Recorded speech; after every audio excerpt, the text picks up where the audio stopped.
Ramazan bize yakışır, oruç bize yaraşır. Gerisi size kalsın. Hayırlı Ramazanlar.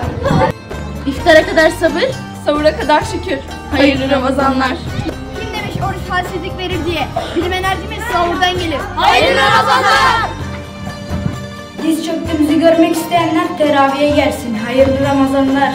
Sahur geldi dayandı, bütün müminler uyandı. Bugün hava çok sıcak, kalkamayanlar yandı. Hayırlı Ramazanlar. Kim demiş Müslümanın gece hayatı olmaz diye? Her gece sahurdayız elhamdülillah. Hayırlı Ramazanlar. Bu ailenin harçlık yıkar bizi, ne susuzluk. Sadece tövbeler var. Hayırlı Ramazanlar. Oruç sadece mideyi değil, bir de susuzluk. Hayırlı Ramazanlar. Suskunluğumuz açlıktan değil, edebimizdendir. Hayırlı Ramazanlar. Sahura kalkmak kolay.